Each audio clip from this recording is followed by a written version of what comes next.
Buckle up, lash artists. This is going to be a little bit of a longer video.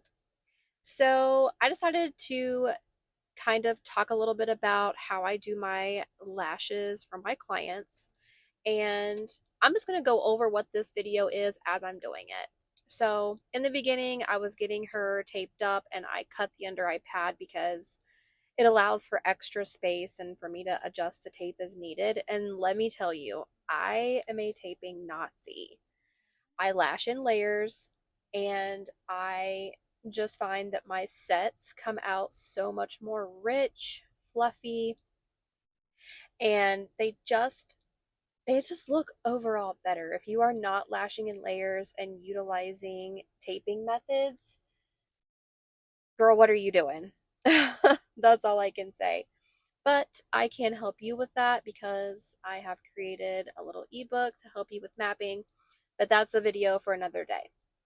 So here I'm just building out my fans. So what I use is a zero point 0.3 millimeter self-flowering fan strip. So I'm not somebody that does the pinch method. I know that there are girls out there that do the pinch method, and honey, I love you, more power to you. Your sets are amazing. I, however, am not that person. I might be in the future. I don't know. But I like using the self-fanning flowering strips because I can, for me, control better how big and how wide my fans are. And so I use a certain type of tweezer that allows me to only pull off exactly what I need that's not much of a bigger diameter than the client's natural lash.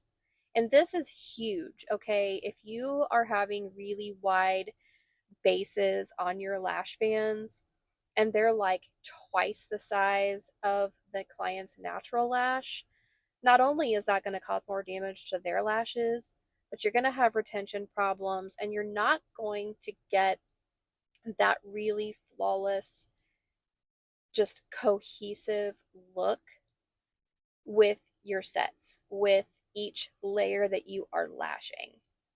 So just keep in mind that you want to make sure that you are building out your fans that are not going to be a big diameter at the base.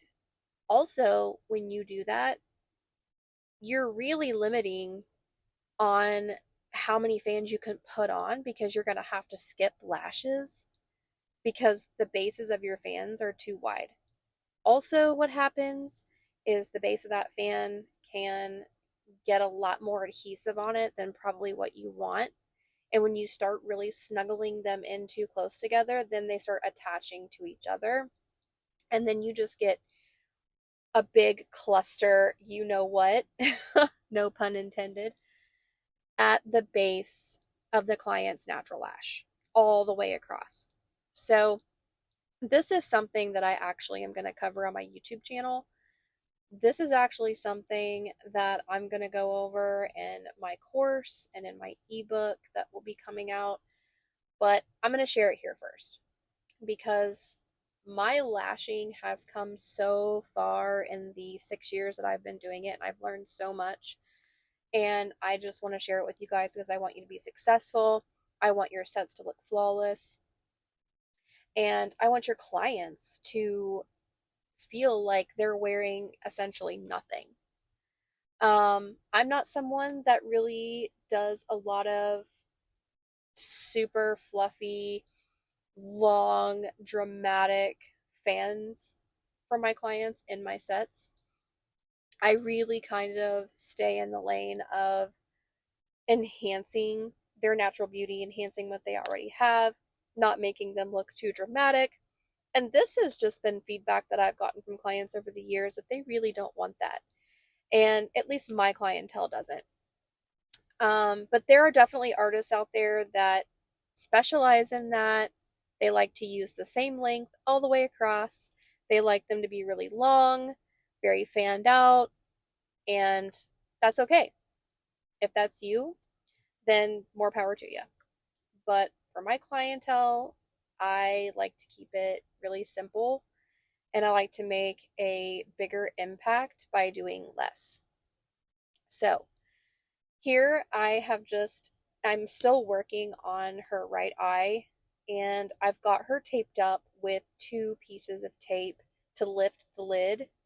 And then underneath, I have obviously an iPad, and then on top of the iPad, snuggled up a little bit under her eyelid, is two pieces of tape. Now, the one piece of tape actually helps hold the iPad in place because, let's face it, that shit does not stick to anybody.